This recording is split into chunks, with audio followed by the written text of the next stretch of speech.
Hey guys, my name is Khaled with KINETIQ, and today I want to tell you a story about a food manufacturer that we worked with recently and let you know a little bit about how they have modernized their planning infrastructure.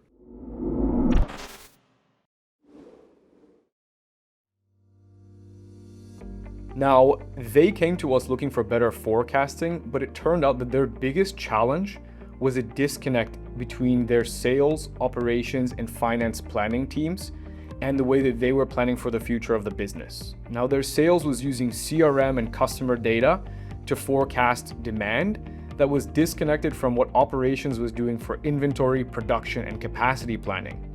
On top of all that, the finance team had to stitch together data to try and assemble a cohesive picture of the future for forecasting and budgeting purposes.